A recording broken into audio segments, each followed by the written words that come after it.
les sachets plus grands du ma jaay plan yu ndaw comme gars yi li ñuy jaay man damay yaar samay garab jaay leen ba ñu dëgër donc le prix augmente mais la clientèle est différente nan lay liggéey ndànk j'ai gagné 500 000 bam j'ai remis mes 500 000 dina samay mbuus dina sama suuf dina sama fumier door sama pépinière fay sama ndox yaat ko 1 an sama doole la fi def soratul xaalis xanaa fay ndox ay 10 000 15 000 weer bu nekk def sama doole muñ ba ma jaay xaar yàlla amul xaar yàlla de loolu du xaar yàlla de xaar yàlla mooy ki toog ci takku garab gi di naan ataya ne ko ay yàlla baax na am na diplôme état bi Macky Sall liggéeyul waaw man maa ngi nii na Chine mais aw ma liggéey loolu mooy xaar yàlla justement boo jéemee dara xaaroo yàlla li may wax tout le temps c'est que lu ñu tudd la destinée le destin maanaam ku si nekk ci àdduna boo juddoo yàlla bind na la sa àdduna la destinée mais la destinée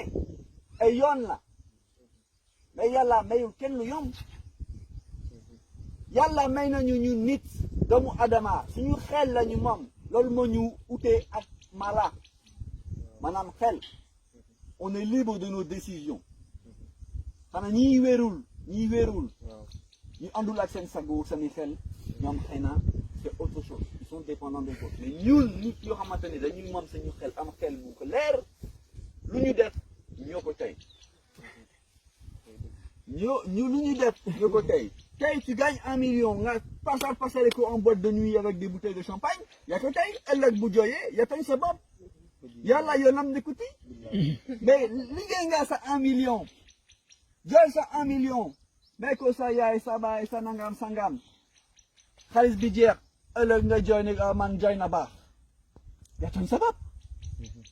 mais jël nga sa 1 million jël 800 000 dugal ko ci liggéey boo xamante ne am nga ci yaakaar am nga ci xam-xam mun nga ci génn dara jëm ci génn dara nga ci taxaw dugal sa doole dugal sa lépp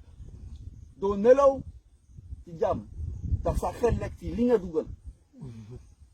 def ci sa sawarte bi yëpp ci biir bu soobee suñu borom di nga ci gis sa bopp li may wax aussi tout le temps à la jeunesse yoo xamante ne ñu ngi wàññi liggéey mbokk yi c'est bien yaay ak papa c'est bien xarit yeeg c'est bien mais seen bopp moo ci gën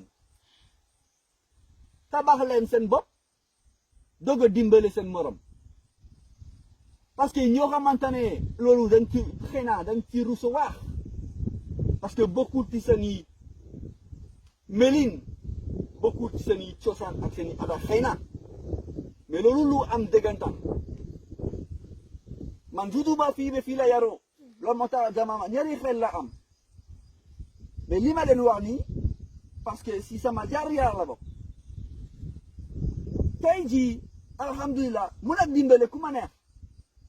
te xaaruma ñi may talal seen loxo parce que xam na ñi may wër bu ma ko sentiree ma yëkkati def mais avant ma mun ko def ku ma ñaan ma ne ko demal liggéey yaay boy may ma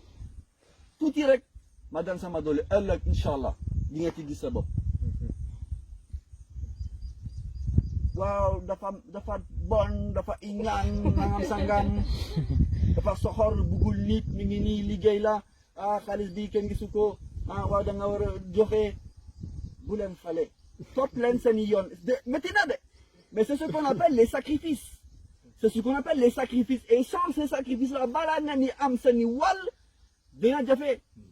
donc départ bi day métti ci lépp ci liggéey bi sur la charge de travail mais aussi ci ñi la ñu wër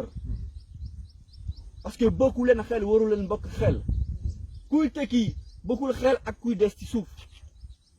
et dans le milieu du travail pour moi c'est la même chose je souhaite que chacun d'entre vous ëllëg ngeen am seen wàllu bopp ngeen bañ ñu doon jaamu kenn jaamu jàmbur mooy maanaam employé jàmbur di maye seen i xam-xam ci ay koppar yu sew et quand vous allez commencer à être propre autonome bu leen yaakaar dina yomb parce que départ bi dina jafe toog ci seen i bureau wala toog ci seen i place jiite seen i nit am seen i salaire weer bu nekk ak seen petite sécurité sociale et cetera c'est plus facile Mais la facilité n'est pas forcément ce qui paye le mieux. Et c'est pas forcément aussi ce qui vous permet de vivre la vie que vous souhaitez vivre. Parce que le c'est un solo. Manam, tay, ce qu'on appelle métro, boulot, dodo. Man fi may jóge man banlieue parisienne la jóge. Mais am na ñu bari tay. Non, jambar, non, il faut que ñu ceci là, il faut que ñu non, li ngay dund doy na war. Mais avant ça, dama jafe daf. Daaw naa dem ay Paris ak yow dans sama doole en 2007, 2006, 2005. Mais li ma fa fekk, hein? J'ai fait xos na ay à droite à gauche, mais dama mujjee ñibbi si Sénégal. Door li ma xam, dëkk ci àll, déggu samay picc yi ñuy wey. Pas de pollution, pas de ondando, pas de décondo. Focus style, sama dundu manam, dundu ti, ñaay. On respire l'air, on est dans les bonnes conditions. Après, chaque jour n'est pas facile, il y a ces difficultés, mais c'est un choix de vie. C'est un choix de vie.